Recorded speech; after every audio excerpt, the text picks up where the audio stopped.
అతిథిగా విచ్చేసినటువంటి గౌరవనీయులు పెద్దలు మన పార్టీ వర్కింగ్ ప్రెసిడెంట్ తండ్రికి తగ్గ తనయులు అన్న కేటీఆర్ గారికి, అదేవిధంగా కేసీఆర్ గారు మన చేవెళ్ళ పార్లమెంటు నియోజకవర్గానికి అభ్యర్థిగా పంపించినటువంటి అన్న కాసాని జ్ఞానేశ్వర్ గారికి, అదేవిధంగా ఈ కార్యక్రమానికి ఇంకొక అతిథిగా ఇచ్చినటువంటి గౌరవనీయులు పెద్దలు మాజీ మంత్రివర్యులు సబితా ఇంద్రారెడ్డి గారికి, గౌరవనీయులు పెద్దలు అక్క ఎమ్మెల్సీ వాణిదేవి గారికి, గౌరవనీయులు పెద్దలు చేవెళ్ళ శాసనసభ్యులు అన్న యాదన్న గారికి, అదేవిధంగా మరిగి మాజీ శాసనసభ్యులు సోదరుడు మహేష్ రెడ్డి గారికి, కార్తిక్ రెడ్డి గారికి, విజయ్ కుమార్ గారికి, నాగేంద్ర గౌడ్ గారికి ఇంతకుముందే చాలామంది పేర్లు చెప్పడం జరిగింది.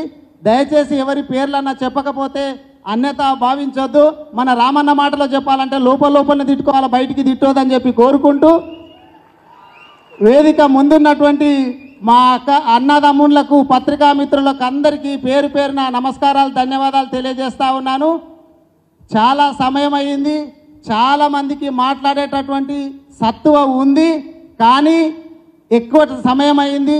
మళ్ళీ రామన్నకు తెలంగాణ భవన్లో మళ్ళీ ఒక గంట తర్వాత వేరే మీటింగ్ ఉంది, పోవలసి ఉంది. కాబట్టి దయచేసి అన్యత భావించొద్దని చెప్పి మీ అందరినీ ప్రార్థిస్తూ, మాట్లాడేటటువంటి వ్యక్తులు కూడా సమయాన్ని దృష్టిలో పెట్టుకొని మాట్లాడాల్సిందిగా మనవి చేస్తూ, ఇప్పుడు పరిగి మాజీ శాసనసభ్యులు సోదరుడు మహేష్ రెడ్డి గారు మాట్లాడాల్సిందిగా మనవి చేస్తా ఉన్నా.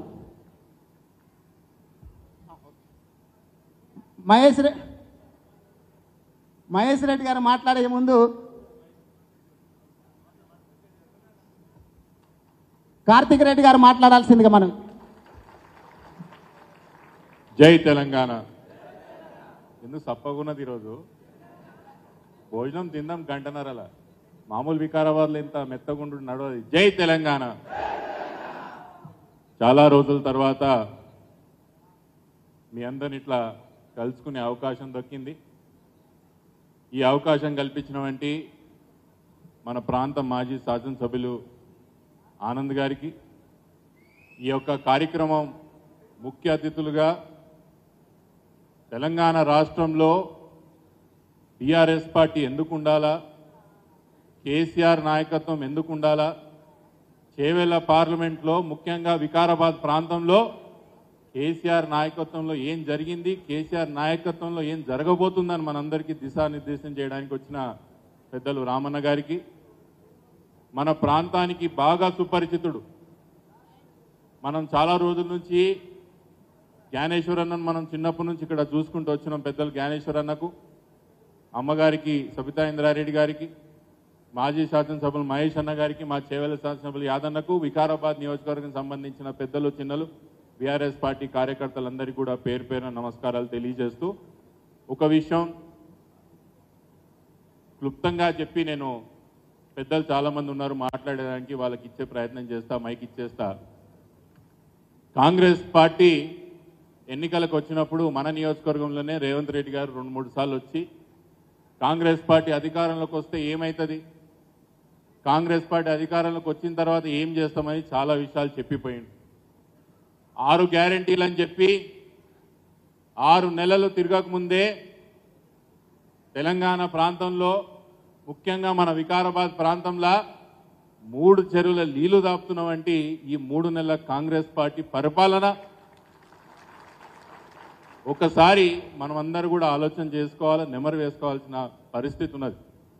నాకు ఇవన్నీ ఇప్పుడు ఈ పరిస్థితులు చూస్తుంటే నాకు ఒక చిన్న సందర్భం జరిగింది, చిన్న సంఘటన జరిగింది మా ఊర్లో, దాని గురించి చెప్తా. మా ఊర్లో పెద్ద మనిషి లక్ష్మయ్య అని ఒక ఆయన ఉన్నాడు. ఈ మధ్యలో మేము ఎంత చెప్తున్నా వినకుండా కొంచెం కాంగ్రెస్ పార్టీలో జోలు పడి కొంచెం ఖరాబ్ అయింది. ఈ మధ్యలో కాంగ్రెస్ పార్టీ ఎన్నికల్లో, మన 3 నెలల కిందట ఎన్నికల్లో కాంగ్రెస్ పార్టీకి ఓటేసిండు. ఓటేసి నిజంగా ఈ 6 గ్యారెంటీలు ఆయనకు వస్తాయని భావించిండు. 3 నెలలనే ఆయనకి ఇదైతే రైతు భరోసా వస్తుందని నమ్మిండు. వాళ్ళ ఇంటామెకి 2500 రూపాయలు వస్తాయి అనుకున్నాడు. వాళ్ళ కొడుకుకి ఉద్యోగం వస్తుంది, నోటిఫికేషన్ ఇస్తాడు కొత్తది అనుకున్నాడు. ఇవన్నీ కూడా నిజంగానే నమ్మి లక్ష్మయ్య ఎట్లా 100 రోజులు అయింది కదా ఇవన్నీ తెచ్చుకుందామని చెప్పి దరఖాస్తులు కూడా తీసుకున్నారు కదా, ప్రజాపాలన దరఖాస్తులు తీసుకున్నారని ఆడ ఎండి ఆఫీస్కి ఆడ ఆఫీసర్కి అడగనీకి పోయిండంట. సార్ ఏమాయ రేవంత్ రెడ్డి గారు చెప్పే 100 రోజుల్లో 6 గ్యారెంటీలన్నీ అమలు చేస్తాం, 100 రోజుల కాడికి రైతులకు రైతు భరోసా ఇస్తా అన్నాడు, మా ఇంట్లో ముస్లాం అడుగుతున్న 2500 ఇస్తా అన్నాడు, నా కొడుకుకు ఉద్యోగం ఇస్తా అన్నాడు, ఇట్లా 6 గ్యారెంటీలు చాలా చెప్పిండు సార్, ఇవన్నీ ఎప్పుడు ఇస్తారు అని అడిగిండు. అడిగినప్పుడు ఆడున్న ఎండిఓ చెప్పిండంట, ఇగో ఇవన్నీ 6 గ్యారెంటీల సంగతి నాకు తెలియదు కానీ బయట ఆఫీస్ బయట బర్ర కట్టేసిన చూడు, దానైతే బర్రెని మాత్రం తీసుకుపో అని చెప్పిండంట. బర్రెనే కానీ మైక్ గట్ల చేసింది, బర్రె మాత్రం బయట కట్టేసిన దాన్ని తీసుకుపో అన్నాడంట. ఈ లక్ష్మయ్య ఖుషి అయిపోయా, కానీ రేవంత్ రెడ్డి 6 గ్యారెంటీలు ఇవ్వకపోయినా సరే 6 షేర్లు ఇచ్చే బర్రెని ఇచ్చిండు కదా, దీన్ని తీసుకుపోయి పాలను వెతుకుతామని ఇంటికి తీసుకుపోయిండంట. ఇంటికి తీసుకుపోయినాక పొద్దుగాలు లేచి ముస్లాంకి చెప్పిండంట, చూసినావా రేవంత్ రెడ్డి 6 గ్యారెంటీలు పక్క కానీ బర్రె మాత్రం ఇచ్చిండు, పోయి దాన్ని పాలు వెతుకుపోని ఇంత పెద్ద బకెట్ ఇచ్చిండు. ముస్లాం అనుకున్న లక్ష్మయ్య ఓటేసి వేసిండు కాంగ్రెస్ పార్టీకి, కనీసం బర్రె అనేది తెచ్చిండు, సంతోషమని పెద్ద బకెట్ తీసుకుపోయిందంట పాలు వెతుకనికే. పోయినా ముస్లాం అట్లనే తిరిగి తీసుకొచ్చి బకెట్ ఇక లక్ష్మయ్య కాలు మీద పడేసింది. ఏమైనా నీకు పాలు వెతుకనీకి వస్తుందా రాదా, బకెట్ ఇట్లా కాలు మీద పడేసినావు, ఏం సంగతి అని అడిగిండట. అడగగానే ఆమె చెప్తలేదు, ఇక ఈయన అడుగుకుంటూనే పోయిండు.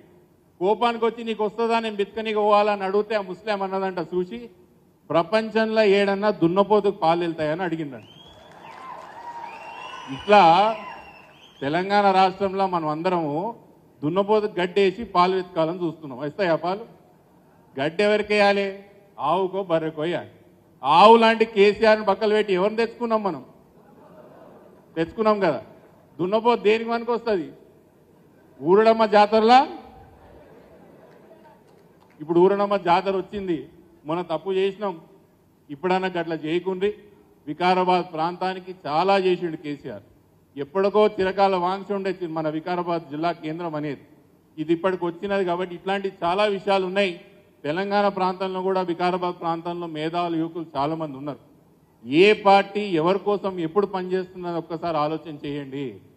అసెంబ్లీ ఎన్నికలప్పుడు బీజేపీ పార్టీ కాంగ్రెస్ పార్టీ కోసం పనిచేసింది. ఈయన మీడియా మిత్రులు ఉంటే రికార్డ్ చేసుకుని నేను చెప్పేది స్పష్టంగా రాసుకోండి.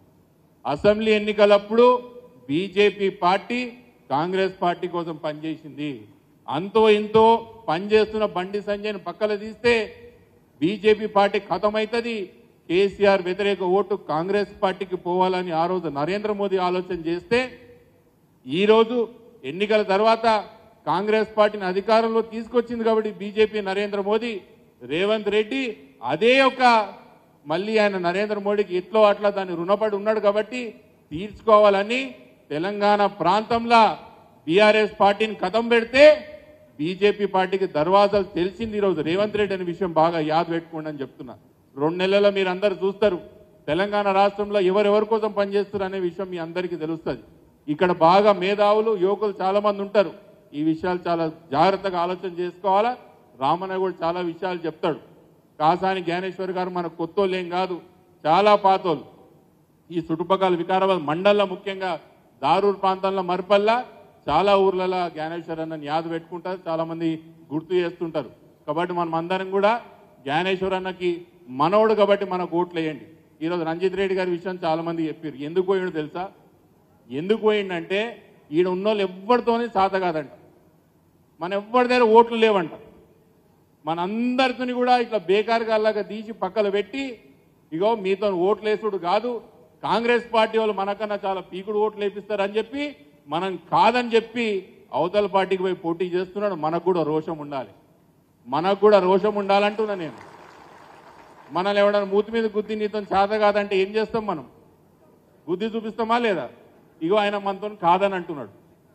రంజిత్ రెడ్డి గారు ఏమంటారంటే, ఇగో మీతో ఎవరితో కాదు, మనలో పస లేదు, అవతలోడు ఏదో పీకి గెలిపిస్తాడని అనుకుంటున్నారు. మనం ఏం చేయగలుగుతాం, వికారాబాద్ వాళ్ళు ఏం చేయగలుగుతాం, అనంతగిరి లీల రుచి ఏంది అనేది ఎన్నికల ఖచ్చితంగా చూపించాలని చెప్పి మీ అందరికీ కూడా కోరుకుంటూ సెలవు తీసుకుంటా. నమస్కారం.